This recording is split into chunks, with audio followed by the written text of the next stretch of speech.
Sindhuveda Shabati Saramha, maybe on Vaishnava, maybe on the Mama. Shri Krishna Chaitanya Prabhu Nityananda, Shri Advaita Gira. Hare Gaura Bhaktavinda, Hare Krishna, Krishna Krishna, Hare Hare, Hare Rama, Rama Rama, Hare Hare. All right, so normally when I give a Krishna Cove, I generally like to pick a verse from the Bhagavad Gita and speak on that. Or, a verse from like first canto, Bhagavatam, speak on that. But since we are in a special time calls for special classes. So I'll speak on Krishna's appearance this time. So it's a cheesy line, but it's actually true. Everyone is actually in this world looking for love. That's why, so many songs and so many movies are based off this. This is why family is important. We tend to pick our friend groups and our communities, even like our religious communities, based off of like whether or not the people are giving us love, whether, they're nice to us, we're forming good relationships. But the problem with this is that it's hard to experience love in the way that we truly want to in this temporary world. Because everything here kind of has a beginning and it has an end. Everything here that we see of this material nature is composed of one or a combination of the 5 elements of Krishna's external energy: earth, water, fire, air, and ether. And these are all temporary states of matter. See, water evaporates, fire gets extinguished, all these things, they're all temporary. And so for people like us, eternal souls, it is not such a good thing, especially when we look at this around and we see that everything that we hold near and dear is temporary. And it leaves us morose most often. So in the Bhagavad Gita, in the 15th chapter, Krishna describes his eternal abode to Arjuna. And so this 15th chapter is actually very nice. If you understand the 15th chapter, you understand pretty much the whole Krishna conscious philosophy and how we got here.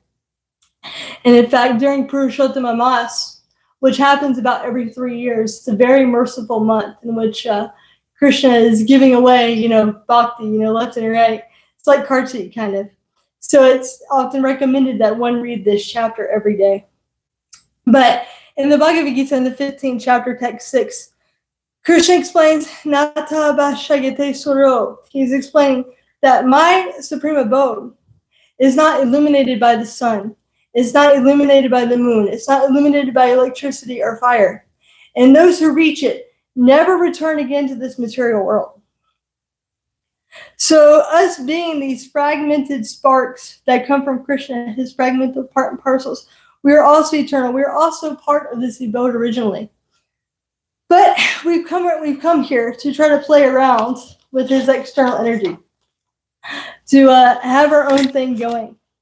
Kind of like a child wants to play around with the dad's things, but he's in way over his head. But often when a child is in distress or goes missing, and often we get distressed in this material world, when a child gets distressed, goes missing, the parents will go to save it. The parents will send out a search party. They'll send out an Amber Alert. You ever get those instances where your phone wakes you up at 3 o'clock in the morning? Those Amber Alerts, you can't shut them off. I swear. It's like, dang, dang, dang. They all wake you up. Because why? Somebody's child is missing. So it's like, sound the alarm. Go bring this kid back. So Krishna, every so often, he descends, or his various incarnations, they descend to deliver the pious people, to annihilate the miscreants, and to reestablish religious principles. Pravichanaya sadhunam vinashaya chaduskritam dharma samsthapanataya sambhavam yuge yuge. To deliver the pious, annihilate the miscreants, and reestablish the principles of religion, I appear in my original form, millennium after millennium. So he does this, and when he comes, he brings his abode, he brings his entourage, and he brings all of his associates to remind us of our eternal loving relationship with him. Because in this material world, we forget, we get distracted, we get covered over by the external energy. So, it's kind of like, when you have amnesia, you forget who you are and you have to be reminded by your family. So Krishna does this so that we are reminded of our original position, of our original place in the spiritual world and of our relationship with him. And so he also says in this 4th chapter of Bhagavad Gita, Janma karma chame didyam evam yovati tapataha tyaktam deham punarjama naitimam eti surjana. Did I get that right? Yeah. So for one who knows the transcendental nature of my appearance and activities, does not take birth again in this material world, but attains my eternal abode, O Arjuna. So part of hearing about Krishna's appearance and pastimes, and part of celebrating Janmashtami, is so that we know these things, the nature of Krishna's appearance and the nature of his pastimes, so we don't take birth again in this material world. Who wants to die? Me. Seriously.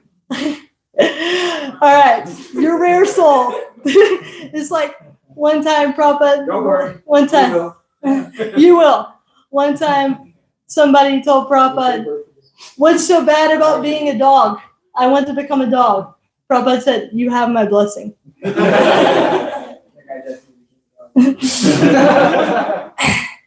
But those who have, most people don't want to die in this world. They want to live forever. But we're in this world of birth and death that's outside of our nature. That's why when we hit about 40, people start to freak out. They hit 50. They go through this midlife crisis because they see the body starts to age. And the reason why, because this is unnatural. We're supposed to be eternally youthful because Krishna, he is also eternally youthful. He comes and he does his pastimes, but he never ages beyond about 20 years old.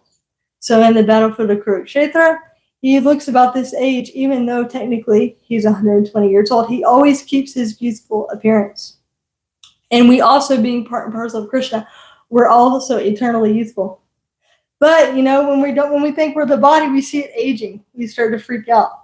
So, in the Chaitanya Charitamrita, Lord Chaitanya explains, in this very beautiful verse. Oh, wait, I have this saved right here. This is in the chapter,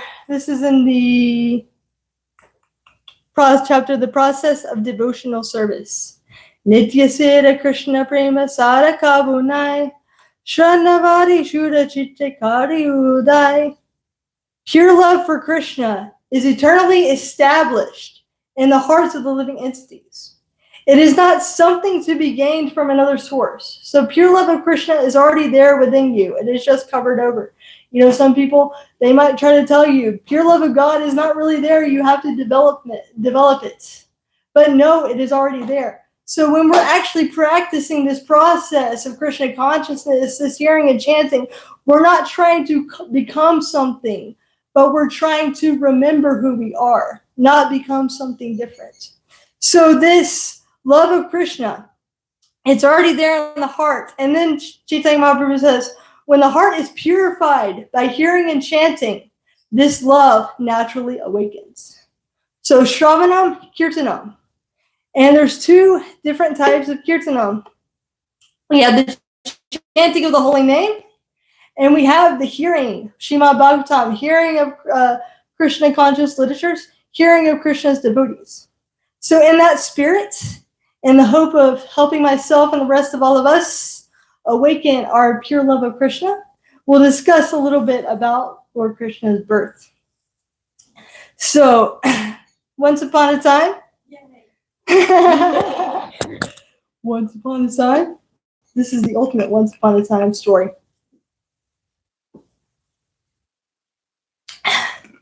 Right before Kali Yuga, because when Krishna was on the earth, Kali cannot appear. So this is right before Kali Yuga. The world was being ruled by these different kings who were demonic in nature. And as demonic people tend to do, we all have experience with demonic political leaders. They exploit the earth and they exploit the citizens. This is why you see governments, they change all the time, democratic, socialist, because people are being exploited by their leaders. So this became too much for Bhumi, the earth. So she went to Lord Brahma. Lord Brahma is like our chief engineer of the universe. So she's going to higher up. She's telling Brahma what's happening. These demonic kings, I can't take it in my planet. They're ruining everything. They're exploiting the citizens. They're exploiting me. And Brahma, hearing this, he was very much aggrieved. He was very sad. And so he was like, okay, what do we do? So he decides to go to his next chain in command, Kshirodakashaya Vishnu. See, this creation of the universe, it's a whole process, the Bhagavatam explains. In the Bible, you hear God spoke this, God created the world. But in Srimad Bhagavatam, you hear exactly how God created the world. So this is going into further details. So Lord Brahma, he's our engineer. And Kshirodakashaya Vishnu, he's lying on the ocean of milk. And he's the one that expands himself. Sorry, lost my train of thought. Prangadakashaya Vishnu, Garbhadakashaya Vishnu goes into each universe. The Kshirodakashaya Vishnu, super soul.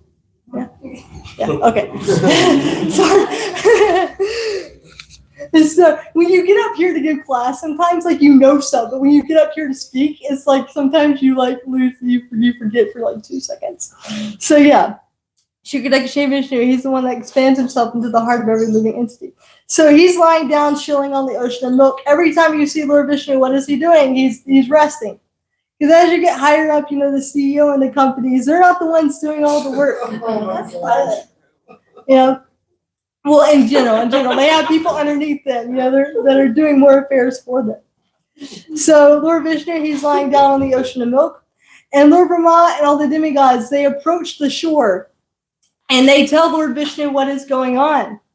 So after they get done explaining to Lord Vishnu what's happening, and they glorify him through these prayers called the Purusha Shukta, Vishnu at first doesn't respond. There's silence. And so Lord Brahma, he sits down into meditation. And this knowledge is transmitted. The message is transmitted through Brahma's heart. And he's meant to relay it to all the demigods. So this part of the pastime shows us the process of receiving knowledge. It's not that when we come to Krishna consciousness, that we go and we approach Krishna directly and we talk with Krishna. But this knowledge is coming down in parampara. We hear about Krishna, what Krishna wants us to do through the mercy of the spiritual master. So Krishna says, Evam parampara praptam. He spoke this knowledge to the saintly kings in this line. So Lord Vishnu, he transmits this knowledge to Lord Brahma when he sits down in his meditation. And the message is that all the demigods should take birth in the various families of the Yadu dynasty to assist the Supreme Personality of Godhead in his mission. And that in due course, Krishna would appear. So keep in mind, he's asking all the demigods to take birth in these families first, and then he's going to come. He doesn't say when. But he says, okay, I'll appear as the son of Vasudeva and Devaki in due course of time. So it's like sometimes we're waiting on Krishna to do something. Krishna acts. But, everything happens exactly as it should on his timetable. So at this time on the earth, the leader of the Yadu dynasty was King Shurashena. And he was ruling over the country of Mathura. And the city of Mathura was the capital of the Yadus. So his son was Vasudeva. And Vasudeva was marrying Devaki. And there was this very beautiful wedding ceremony going on. Back in the day, there were these elaborate weddings. And there were all these, golden chariots that were given to Vasudeva, and people were playing all these beautiful musical instruments. It was bigger than, the biggest, I don't know, what's the biggest wedding that's been around, the royal wedding. It was 10 times bigger than that. And so Vasudeva and Devaki, they had this great wedding. Now they're getting on their chariot to go home. And Devaki's brother, Kamsa, out of affection for his sister, he's like, no, I want to drive my sister to her house, because she's going to see Vasudeva. She's going to live in his house permanently. Back at this time, women stayed home till they got married. And you can see this sometimes still exists in certain parts of the world. I've seen it in India and also in some Latin American countries too. Women will generally stay home until they get married in certain parts. And this also used to happen in the USA too, in the past, but not so much anymore. So Devaki, is going to the house of Devi and comes to her brother, is taking at the reins, trying to be a good brother. And she's also going with several of her friends. And it's described that this eases the separation of the girl because she's leaving home actually for the first time. So by having the brother and all the friends go, it eases that separation. So Kamsa, he's taking up the reins, and everybody's playing these instruments and everything's going along well. And he's acting like the perfect brother of the year. And then all of a sudden, this voice comes from the sky that tells Kamsa, the 8th child of Vasudeva Devaki is going to kill you. And at this moment, Kamsa flips the switch. And he takes up the hair of Devaki because he was going to kill Devaki. And this is kind of shocking to hear, but it's not so astonishing. Because the Shastras explain that for people that are very much attached to their own sense enjoyment, that think there's a body that thinks sense enjoyment is the goal of life, they will turn on their family members. They will do anything out of fear. And if you don't believe me, watch an episode of Dateline. I remember growing up, my grandmother used to always watch Dateline. She never let me leave the house. Every story was like this. She thought she found the perfect man. And it usually always ended with a couple getting married, someone having an affair, don't want them to find out about the affair, killing the person, some type of murder. I kid you not. This guy came into the boutique yesterday, and he was one of the people in our community. And he was telling me about how he introduced this pastor of a church to his wife. He was a leader. And he ended up having an affair with this girl, and he ended up killing the girl when she got pregnant, because he didn't want his reputation as a pastor to be ruined. So there's this fear that can happen when one is not Krishna conscious, and when one is thinking they're the body, and they don't want to lose their body, and they don't want to lose their reputation. That's everything to someone who thinks that this life is all in all. As the Bhagavad Gita explains, people who are in the demonic nature, it says, they say this world is unreal and no God in control. And they say that the cause of it is just lust. And there's nothing other than this. So there's nothing after this. This is all that there is. But in chapter 10, text 4 of Bhagavad Gita, this is a very nice chapter to read. It talks about how all these different things, fearlessness, come from Krishna. And when Prabhupada makes a very nice statement in this purport, and he says that for one who is Krishna conscious, they are actually fearless. And why is it that they are fearless? Because they know Krishna is the Supreme Personality of Godhead. They know where they are going when they leave this body. They know that this material nature is all Krishna's energy. So therefore, they don't fear. They can be in any situation because they know where they're going. But for one who is not in Krishna consciousness, they really don't know what's going to happen next. I've heard of stories of atheists dying. I've had a very good friend who was a caregiver, and she says sometimes when people who have no God consciousness, they die, oftentimes they're like, tell me what's going to happen to me. They're very afraid because they don't know where they're going. But for the one who's a pure devotee in Krishna consciousness, they know where they're going. They don't have this fear. So you can see Kamsa here. He has this fear of dying, fear of losing his body. So this is very much different to what we see in first canto with Maharaj Parikshit when he finds out that he's being cursed to die in 7 days. He's also a Kshatriya, just like Kamsa here. But what is his reaction? He accepts it, and he goes and he sits on the bank of the Ganges, and he hears from Shukadeva Goswami, an exalted soul, and he hears Srimad Bhagavatam, and he asks this question, what's the duty of a man who's about to die? And it's described, unlike Kamsa, that Maharaj Parikshit was powerful enough to counteract this curse. But he didn't have to. He had no fear. He was totally fearless. And he wasn't suffering throughout these 7 days, even though he was fasting from water, from food, and from all these things. So the Bhagavatam is so glorious because we see examples of what happens when one is a devotee and what happens when one's not a devotee, what to do and what not to do. So seeing this, Kamsa, he's flipping out. He grabs his sister to try to kill her. And then Vasudev, seeing that his wife's been grabbed and Kamsa's going to kill her, he tries to talk him down. And he tries to speak nice philosophy to Kamsa. First he's telling Kamsa, everyone has to die at a certain point. And he's even reminding Kamsa how, we're not the body, we're spirit, soul.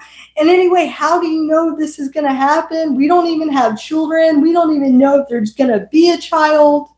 And then he tries to build him on his reputation. It's not very good. You're going to kill your sister on her wedding day. This is very bad for you. So he's doing all these things to try to get Kamsa to let Devaki go. And then he thinks, okay, I gotta think of a solution.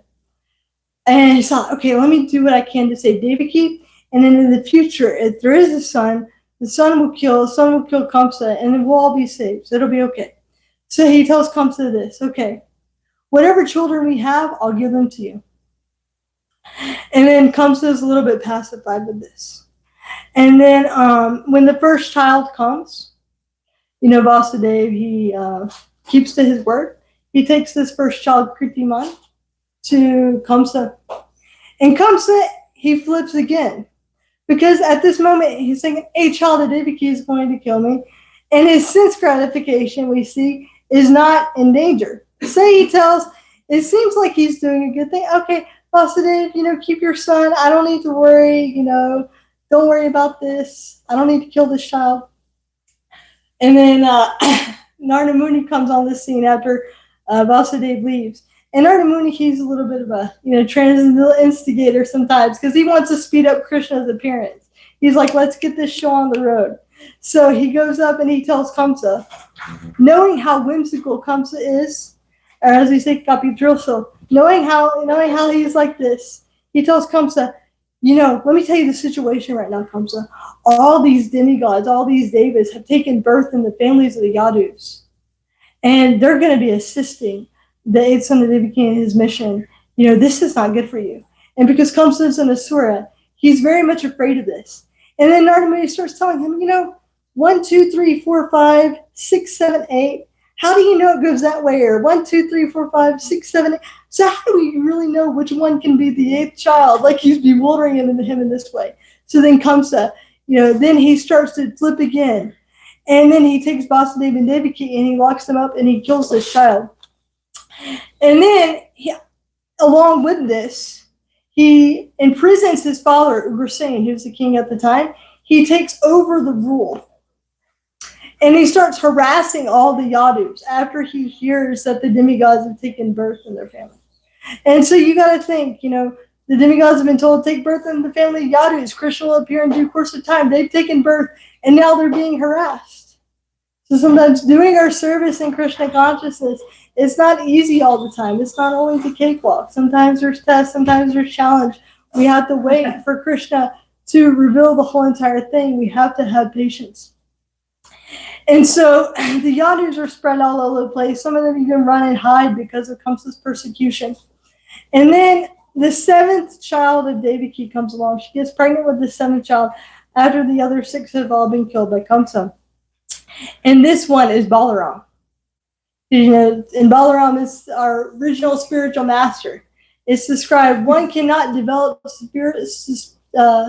spiritual strength to go back to Godhead unless they get the mercy of Lord Balaram.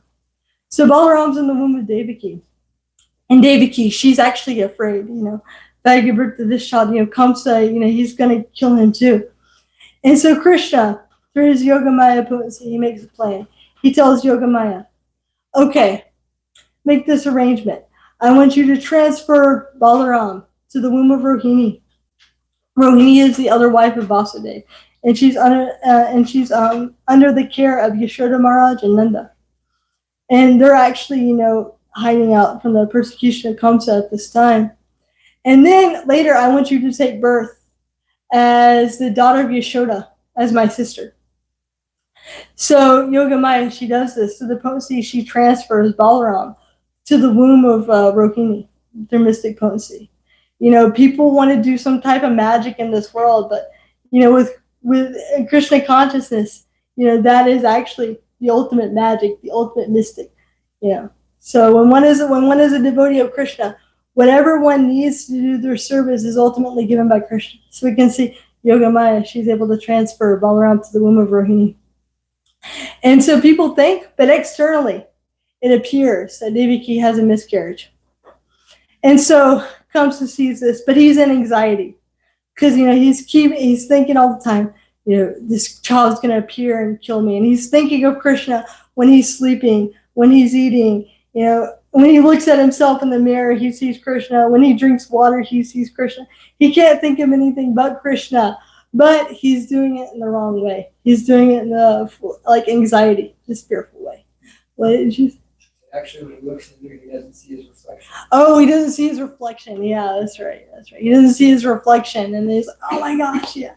So all the time he's thinking, oh my God, this child's gonna appear, it's gonna kill me. And so,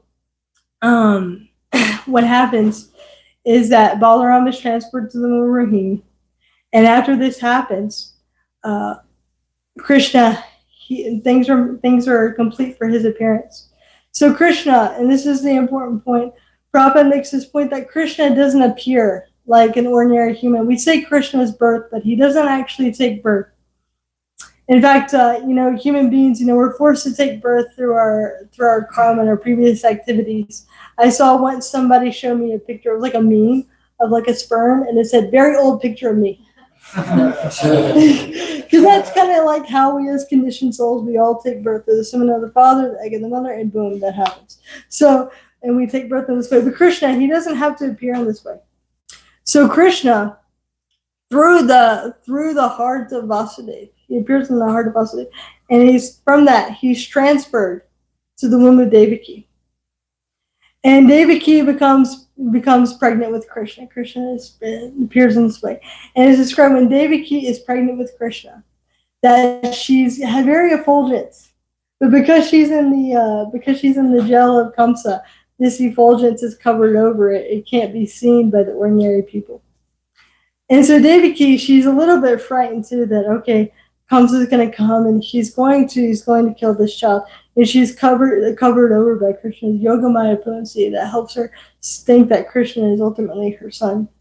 Although Vasudeva and Devaki, they know in many instances that Krishna is the Supreme Personality of Godhead. But Krishna doesn't really like this. So he'll cover them over sometimes so they can just see Krishna as their son. So at the right time, on Janmashtami day, the 8th day, the full moon, it's described that Krishna, by his potency, he made it the full moon.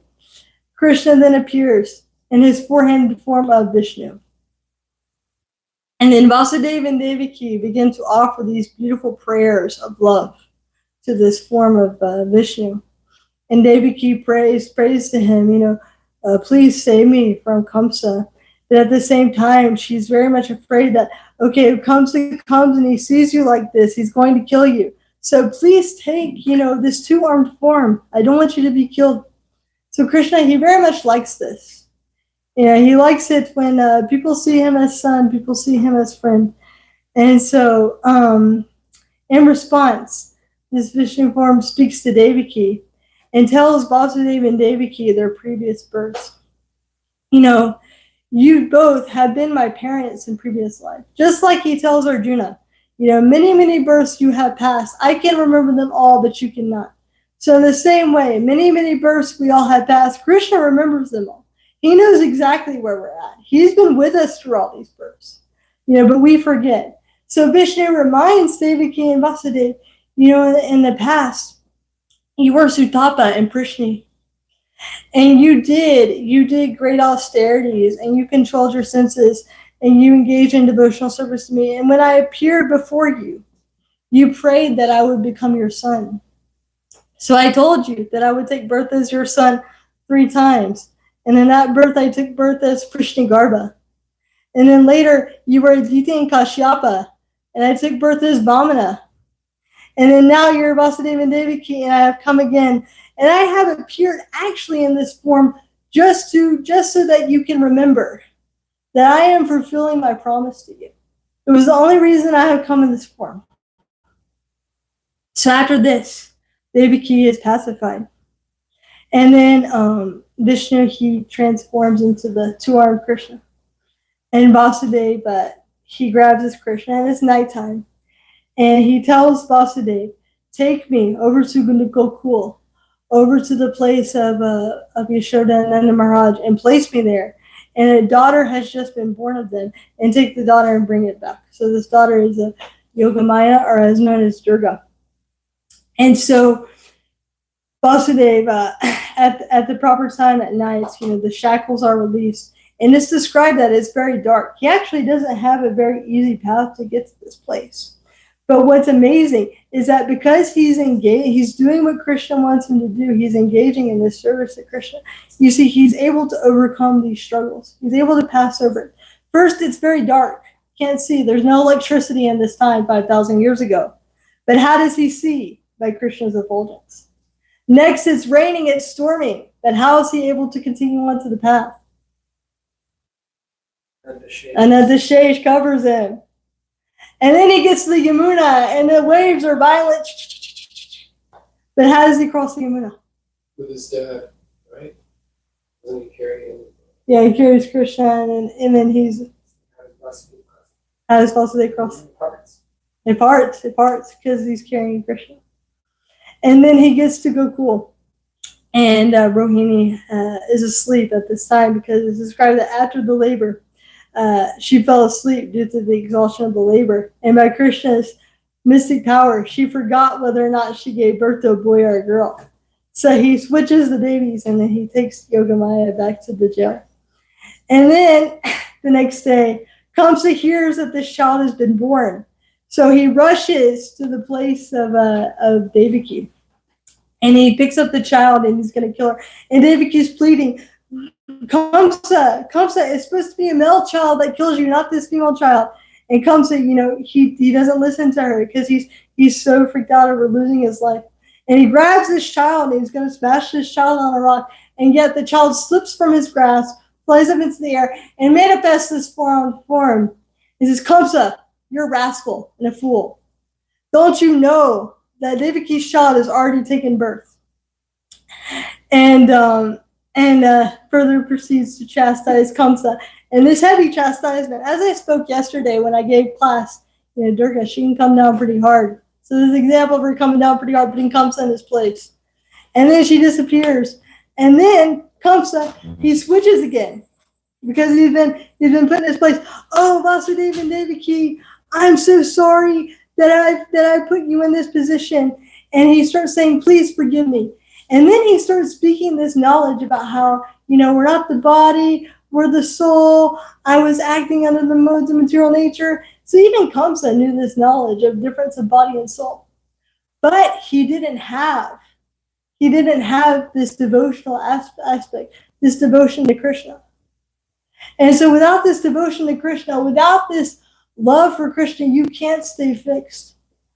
It's like quite often, sometimes I've been to certain places, and they'll tell me, okay, when you give a class, just stick to we're not this body, we're spiritual. Don't say anything about Krishna. And I said, well, even Kamsa do that much. Even Hiranyakashipu knew that much. So we're not this body, we're spirit and soul, but then what? What do we do with that?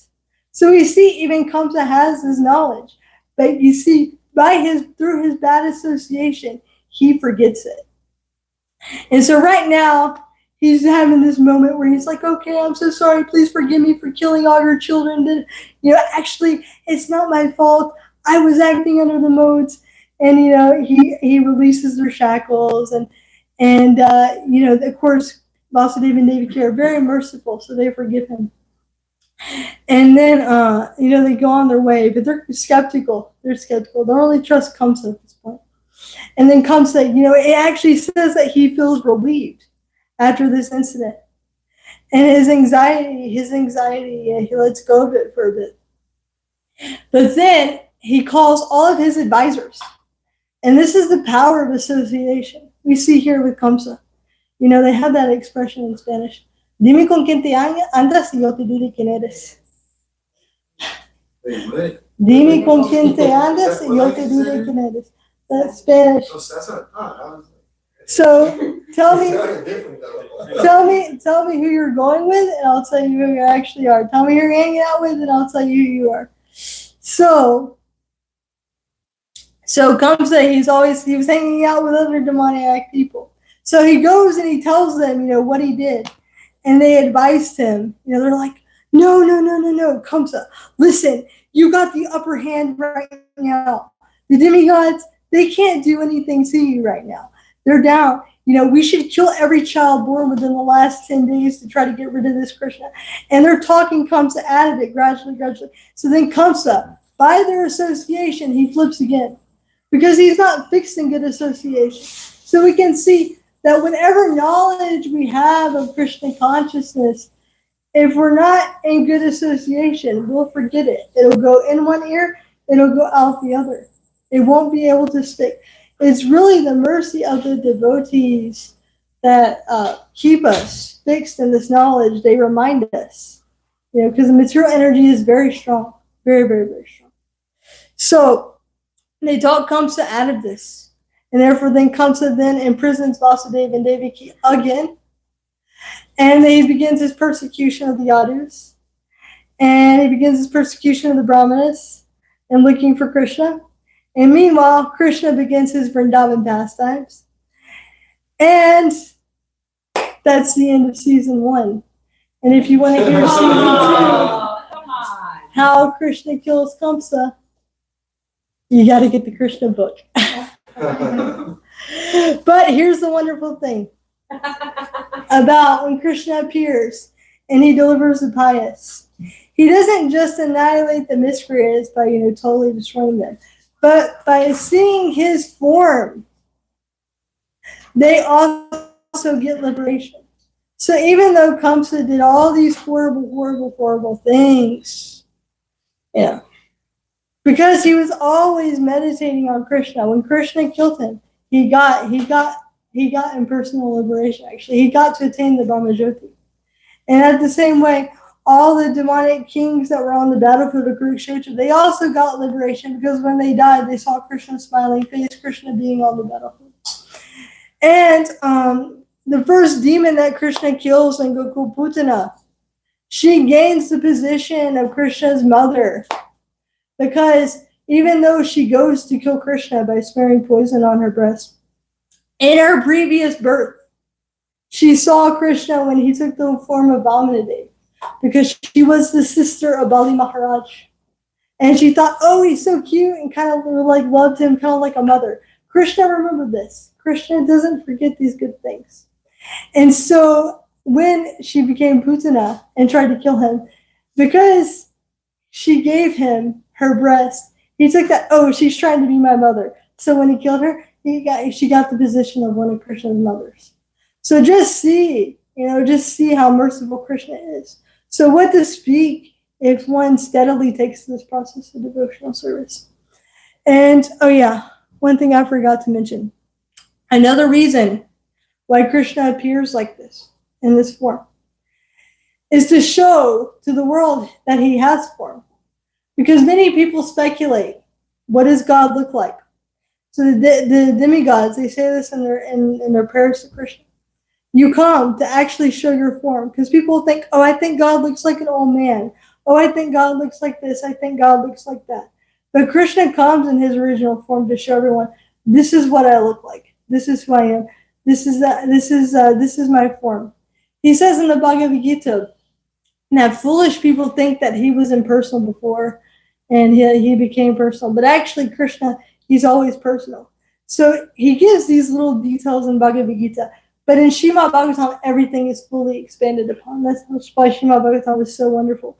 You see everything that's said in the Bhagavad Gita played out in this pastime and all these wonderful stories. So Krishna appears and gives us his pastimes so that we can become attracted, because we all like to hear stories. People don't like boring philosophy. It's said that in the 20th century, one of the things that's happened here is that we spend so much money on entertainment. You spend so much money paying athletes, paying actors, because people want to be entertained. It's that important to us. And previously, actually, these people didn't get paid hardly anything at all. Musicians, there was no such thing as making it big as a musician. There was no such thing as making it really big as an actor or an actress. You struggled to get by, but now you have the right connections and you can rise to the top and make millions of dollars just throwing a ball, just being in a movie, because people want to be entertained. So Krishna comes and he gives us pastimes because we're attracted to stories. And by hearing these stories, as I said, this is Shravanam. And this pure love gradually awakens within our hearts. So I hope this inspires you all. Think about this on Janmashtami. Think about the reason for Krishna's appearance. Think about his mercy. Think about how wonderful he is. And get the Krishna book and read the other part so you know how Cove is killed. And we're out of time. So thank you very much. And are there any discussions about the appearance of Krishna? There are actually so many details, more details about this appearance. But we only have it. I only have an hour. So, Is it possible to purchase the Nectar of Devotion? You guys have it like in your shop? we. Is it in Temple Room? There's one left. Oh, like I could buy it? Yeah. You know where like those books are right by the entrance of the restaurant? In that little cupboard area where Yeah. like the audio thing is? They're like $4. Okay. Alright. There's Yeah. one left. Alright. Well, Good. I took the one, so there's only one left. Don't worry. The third one, the brown, all the way to the left. More. Nectar. That's Chaitanya's teaching. I was gonna say, I thought you were talking teaching those spells, like, that's not right. Maybe. Nectar Devotion. Oh. Yeah, Wait, that's what I you was said thinking nectar too. devotion, not nectar Wait, so the. There's Nectar of Devotion, Nectar of Instruction. Oh, yeah, I know. So which one is on the shelf? Nectar of Instruction. Oh, so they don't have Nectar Devotion. I think you should have it In in the, the. in the book. You might have to ask Can I buy somebody to it get for it the book for you. room? Yeah. I can? Oh, okay. Actually, one of the sweet things about this pastime is that you get to see Krishna in his original form. I've heard from other acharyas that, he doesn't always appear in his original form. And really, to deliver the pious and to annihilate the miscreants, he can send other people, he can send anyone to do this. But, it's out of his sweet mercy that he actually comes, as himself. So we have Krishna appearing, right before Kali Yuga ends. And then we have him coming again as Lord Chaitanya to give us the chanting of the holy name. Because, we're no longer able to do very long meditation. We're no longer able to do, these intense deity worship. Our minds are all over the place, very fickle. You can see kind of like Kamsa. You see people like this all the time in Kali Yuga, back and forth, flipping and flopping. And so the Lord Chaitanya comes as the holy name. Okay, I'm going to crawl inside your mouth as my holy name, which is not different from me. Just chant my holy name. Just chant my holy name and develops love for me. So it's actually really sweet, this pastime of Krishna, these pastimes of Radha, they're the highest thing that Lord Chaitanya came to give. So we shouldn't miss out on it. And I tell you, if you start absorbing yourself in these pastimes, no matter what you're going through, just hear Krishna's pastimes in the Krishna book. Prabhupada painstakingly, he translated this Krishna book. He stopped his translation of Srimad Bhagavatam to do this Krishna book. And why did he do this? Because as we know, he came to the West at his old age. And he didn't know if he would be able to finish all 12 cantos. So he stopped and he wanted to at least give us Krishna's pastimes, the 10th canto, in case he didn't make it all the way there. Krishna called him back. So he could have just done the first 3 volumes of Srimad Bhagavatam, which is, what he did, and he put all the philosophy in there. But no, having Krishna's pastimes was so important that he stopped what he was doing to write this Krishna book. And he intertwined all the philosophy so that we could properly understand it. Because if you just have the pastime, you don't really have the proper understanding, and there's a danger that we can think that Krishna is ordinary. But Prabhupada intertwined his purports in this Krishna book so that we would also have the proper understanding. So he went through so much. And so if you don't absorb yourself in Krishna book at least once in your life is wasted. It really is. You're missing out big time. It is the most amazing book. Prabhupada even said 1 line of this book can make you Krishna conscious. And just by studying these 4 chapters of Krishna book in detail, I noticed all the philosophy is in there. If you just do like the 4 chapters, there's the chanting of the holy name, there's who Krishna is, there's devotional service. It's beautiful. And then after I got through the 4 chapters, I was like, wait, I want to go back and hear them again. There's something I missed. Because these pastimes of Krishna, they're ever fresh and they're always new, and you always get something new out of them. So, as living entities, we want to enjoy eternally.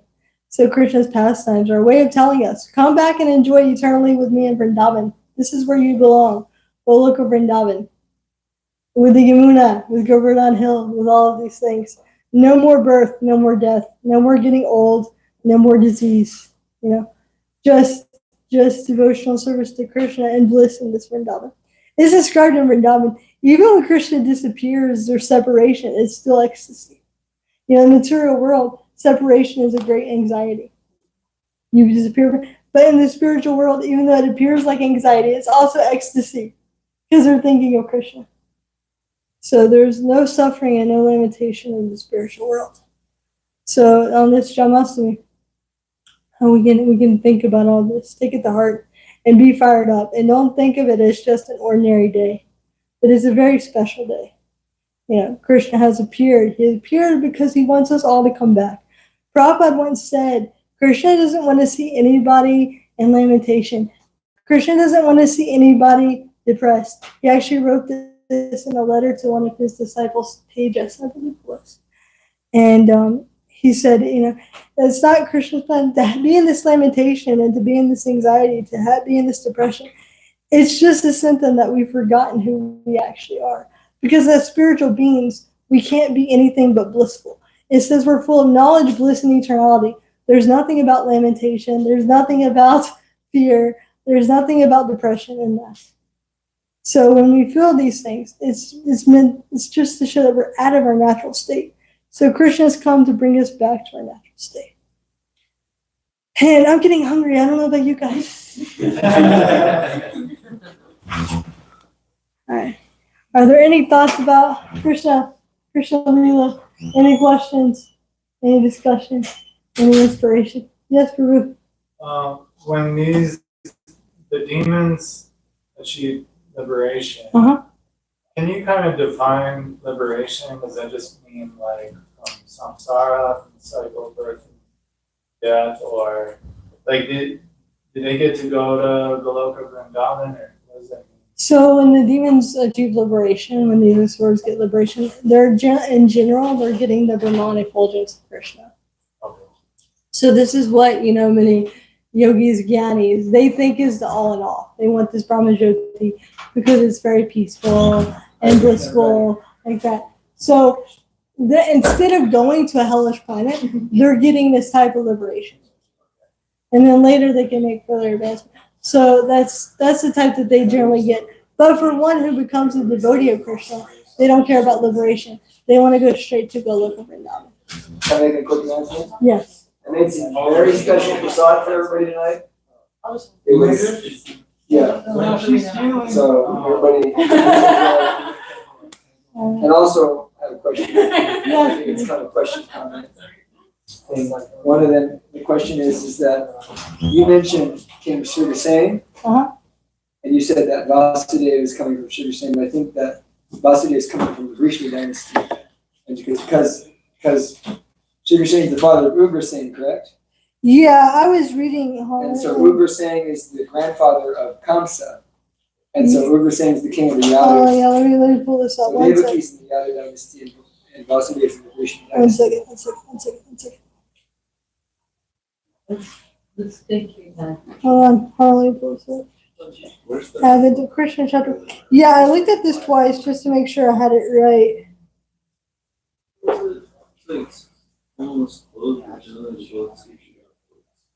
Let's see here. Let me burn this page. Go down here. Oh, that one's pretty close. Okay.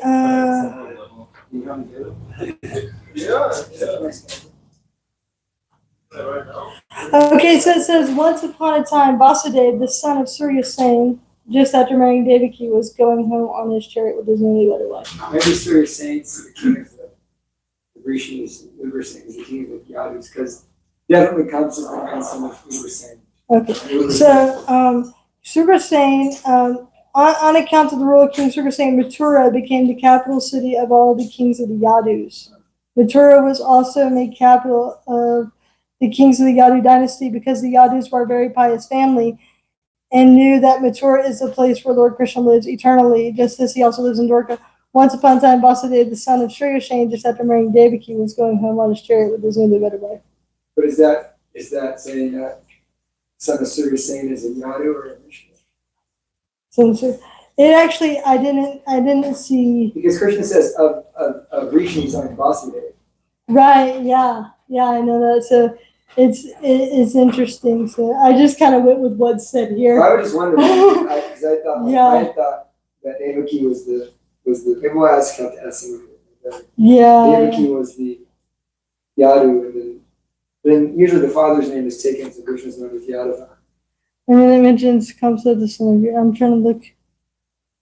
Yeah, I didn't see like how the Vrishnis mentioned in this specific chapter at all. Yeah, weird. It could be that there's more info in the Bhagavatam itself. Are you in the class now? Yeah, you can have it. Hey, bro.